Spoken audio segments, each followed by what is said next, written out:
मूर्ख से पड़ा पाला। एक मजेदार कहानी। अकबर बीरबल की बहुचर्चित कहानियां और किस्से देश ही नहीं विदेश में भी बहुत प्रचलित है। अकबर और बीरबल की हर एक कहानी बड़ी ही दिलचस्प होती है और हर कहानी एक सबक, एक बेहतरीन पाठ हमें सिखाती है। आज की यह कहानी भी जितनी मजेदार है उतना ही कीमती पाठ भी हमें सिखाती है।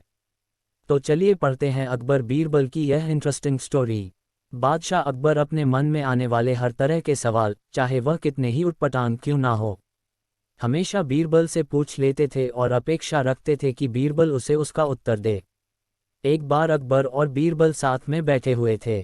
तब अकबर ने बीरबल से कहा, बीरबल, मुझे एक ख्याल हमेशा ही आता है कि तुम जो इतने बुद्धिशाली हो तो तुम्हारे जो पिता है वह कितने बुद्धिशाली होंगे, और मेरा मन है कि एक दिन तुम्हारे पिता को जरूर मिलूं और देखूं कि वह बुद्धि में तुमसे भी बढ़कर है या नहीं।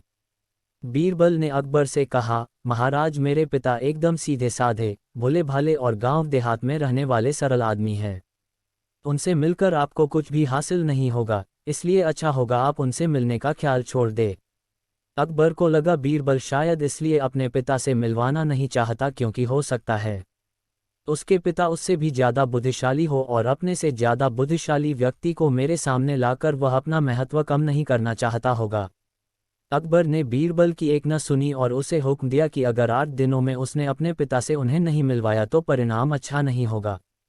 बीरबल के पास और कोई चारा नहीं था तो बीरबल ने गांव से अपने पिता को संदेश भिजवाकर बुलवा लिया। बीरबल अब सच में दुविधा में था क्योंकि उसके पिता सच में बहुत सरल और भोले भाले आदमी थे। बीरबल ने अपने पिता को अच्छे नए कपड़े खरीद कर दिए और उन्हें एक बात कही कि चाहे कुछ भी हो जाए, अकबर कुछ भला बुरा कहे या गुस्सा करें, आपको उनके सामने बिल्कुल मुंह नहीं खोलना है। बीरबल के पिता अपने बेटे की बात मानकर अकबर के दरबार में गए। उनको देखते ही अकबर ने पहचान लिया कि वह बीरबल के पिता है, लेकिन सिर्फ बात शुरू करने के लिए अकबर ने कहा, क्या आप ही बीरबल के पिता है? बीरबल के पिता बिना कुछ बोले वहीं पर शांति से खड़े रहे, जैसे उन्हें अकबर की भाषा समझ में ही ना आ रही हो।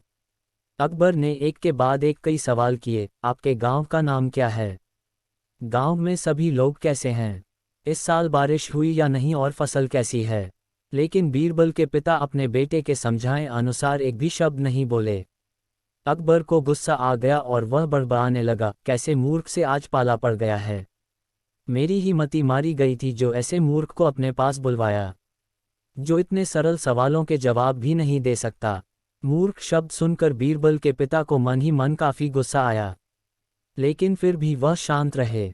आखिरकार अकबर ने उन्हें जाने के लिए कह दिया।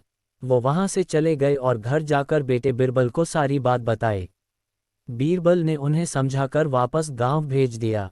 2 दिनों बाद जब अकबर बीरबल से मिला तो अकबर बीरबल से पूछने लगा, बीरबल, एक बात बताओ, जब हमारा पाला किसी मूर्ख से पड़ जाए तो उस स्थिति में हमें क्या करना चाहिए और कैसे करना चाहिए? बीरबल इसी मौके की तलाश में था।